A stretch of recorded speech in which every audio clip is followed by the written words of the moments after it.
Les titres principaux. L'Éthiopie a conclu des accords d'investissement de 13,1 milliards de dollars, a annoncé le bureau du Premier ministre.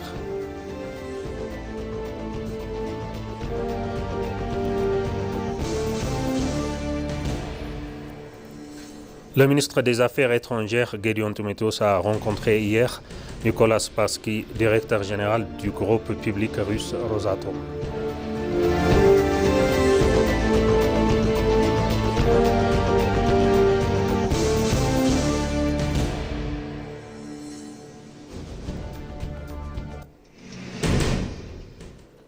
Bienvenue chers téléspectateurs pour le journal d'aujourd'hui présenté par Moubarak Moussa.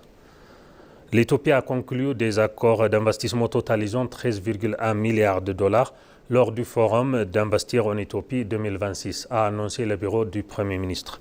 Selon le bureau, ce résultat témoigne de la forte dynamique économique du pays et reflète la confiance croissante des investisseurs internationaux dans l'économie éthiopienne. Dans un communiqué publié sur sa plateforme officielle X, le bureau a qualifié ce succès d'avancée historique pour l'attraction de capitaux étrangers et la consolidation de la trajectoire de croissance nationale. Le communiqué souligne que le programme national de réforme économique porte ses fruits de manière tangible grâce à des mesures favorisant un climat d'investissement attractif. Le bureau a également noté les progrès significatifs dans les secteurs stratégiques du pays.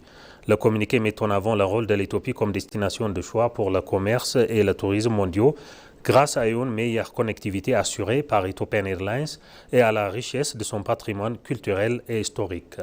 Le bureau a enfin encouragé les investisseurs et partenaires internationaux à renforcer leur engagement, affirmant que le pays est aujourd'hui plus ouvert, compétitif et prêt à faire des affaires plus que jamais.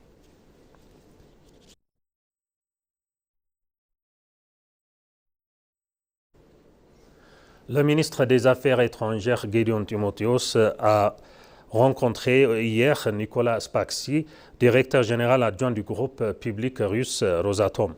Le ministre des Affaires étrangères a mis en avant la solidité des relations historiques entre l'Éthiopie et la Fédération Russie, soulignant qu'elle constitue un socle favorable au développement de partenariats dans des projets stratégiques de long terme.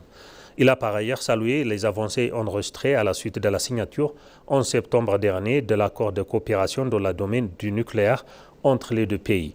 De son côté, Nicolas Spassky a informé le ministre de la signature récente d'une feuille de route stratégique dédiée au développement de l'énergie nucléaire entre l'Éthiopie et la Fédération de Russie. Le commissaire de la Commission éthiopienne de l'énergie nucléaire, Sandokan Dabbaba, a également précisé que les échanges avec la délégation russe se sont concentrés sur les modalités concrètes de mise en œuvre de l'accord conclu en septembre portant sur l'utilisation pacifique de l'énergie nucléaire.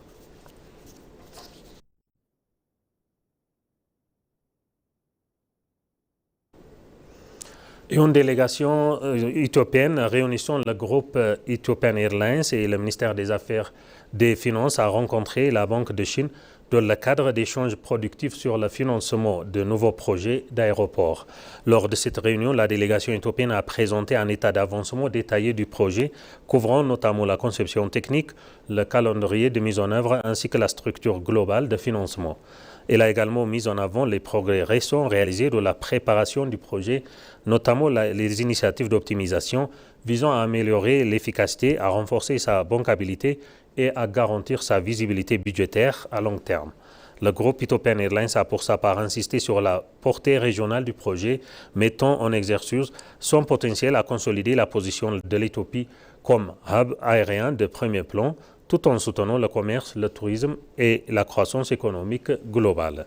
De son côté, la Banque de Chine a manifesté un fort intérêt pour accompagner le projet en soulignant son expérience récente dans le financement d'infrastructures aéroportuaires ainsi que son orientation stratégique vers des projets à fort impact en Afrique.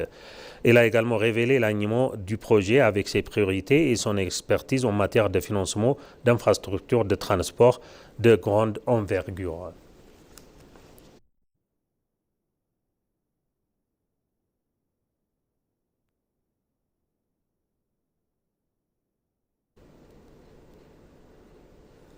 La délégation éthiopienne conduite par l'ambassadrice Hirut Zammana, représentante permanente de l'Éthiopie auprès de l'Union africaine et de la Commission de l'Union africaine, participe à un programme d'accueil et des séminaires du Conseil de paix et de sécurité de l'Union africaine à Mastafa, au royaume d'Eswatini.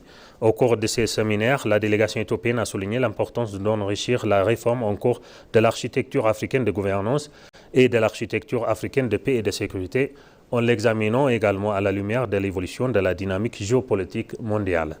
La délégation a également contribué aux discussions sur le renforcement du financement des travaux de la Commission, compte tenu du manque actuel de ressources traditionnellement allouées au programme de paix et de sécurité. La délégation éthiopienne a salué le travail accompli par la Commission, notamment les mesures importantes prises pour renforcer les capacités du continent en matière d'alerte précoce et de prévention des conflits. Il a également évoqué la récente conclusion de l'examen stratégique complet de la force africaine en attente et a appelé la Commission à accélérer la mise en œuvre de ses recommandations en insistant particulièrement sur la préparation, l'interopérabilité et les mécanismes de financement durable conformément à la décision de l'Assemblée.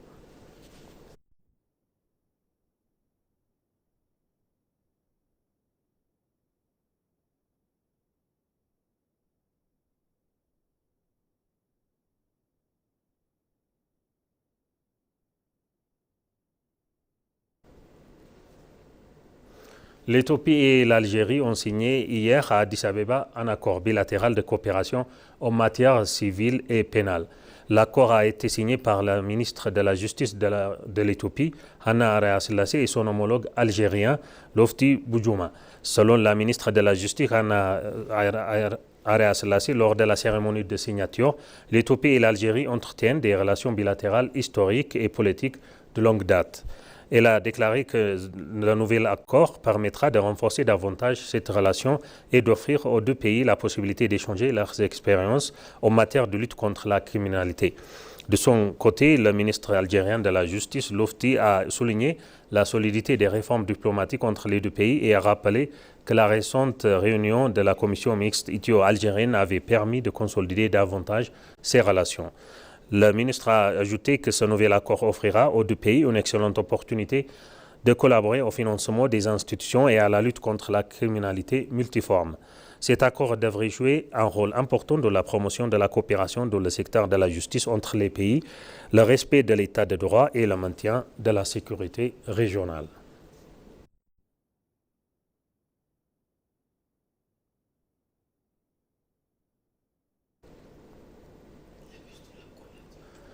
L'Éthiopie accélère la transformation de son agriculture pour atteindre la souveraineté alimentaire, ont déclaré les responsables lors d'une table ronde de haut niveau consacrée à la productivité agricole pour la souveraineté alimentaire.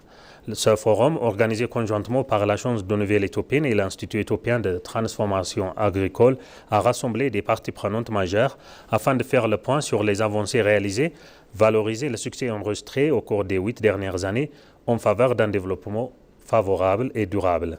En ouverture des échanges, le ministre d'État de l'Agriculture, Fulkuru Ragasa, a rappelé l'importance centrale de l'agriculture dans l'économie nationale et le système alimentaire du pays.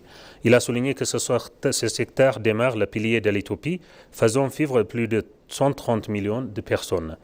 De son côté, le directeur général de l'Agence de Nouvelles Éthiopiennes, Saifa Derbe, a mis en avant le rôle d'institution dans l'orientation du discours national et la promotion des priorités de développement. Il a insisté sur le fait que l'amélioration de la productivité agricole constitue un enjeu clé non seulement pour garantir la sécurité alimentaire, mais aussi pour redevenir l'image nationale de l'Éthiopie et réduire sa dépendance historique à l'aide extérieure.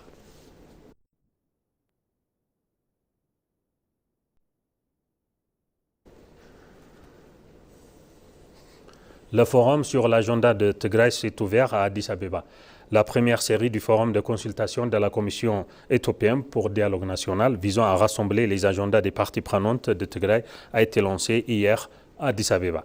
Lors de l'ouverture, le commissaire en chef Masfan Araya a souligné que cette consultation est cruciale pour concevoir des solutions pratiques durables et adaptées aux défis urgents auxquels le pays est confronté. Il a insisté sur l'importance de ce processus pour le Tigray qui jouera un rôle déterminant dans le succès du dialogue national et la résolution des problèmes de longue date. Masfanara a précisé que la Commission conduira ces consultations de manière indépendante et impartiale en assurant une large participation et en accueillant des perspectives diverses. Il a encouragé les parties prenantes à s'impliquer activement et à partager leurs opinions, affirmant que toutes les contributions seront intégrées dans les discussions. Par ailleurs, les participants sont invités à désigner des représentants qui prendront part à la prochaine conférence nationale de consultation.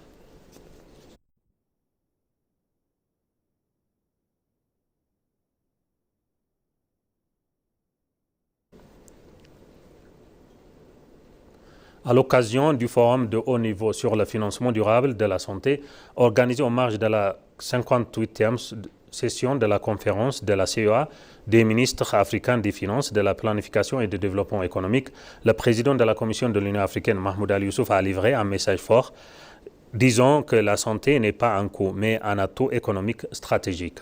Il a insisté sur la nécessité pour l'Afrique d'investir dans ses systèmes de santé afin de protéger sa souveraineté, stimuler la croissance et renforcer sa résilience. Le président a ajouté que la combinaison de réformes budgétaires, de financement innovant, de gouvernance numérique et l'intégration régionale peut instaurer un nouveau paradigme. Il a souligné le rôle central de CDC Afrique et la zone de libre-échange continentale qui permettent d'améliorer la préparation sanitaire, de réduire le coût et de renforcer la souveraineté pharmaceutique et vaccinale du continent. Il a appelé le forum à se traduire par des mesures concrètes comme la formation d'une coalition de pays prêts à agir rapidement, des engagements précis assortis d'échanges et de responsabilités. Selon lui, la santé doit devenir un pilier de la souveraineté et du développement durable de l'Afrique.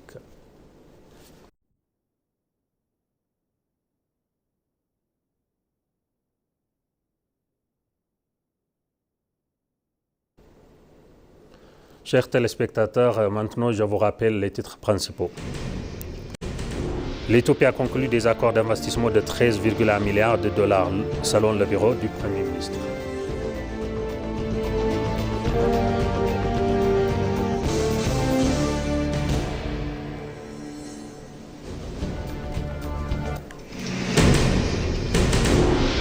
Le ministre des Affaires étrangères, Gideon Timotheos, a rencontré hier Nicolas Spaxi, directeur général adjoint du groupe public Rosatom.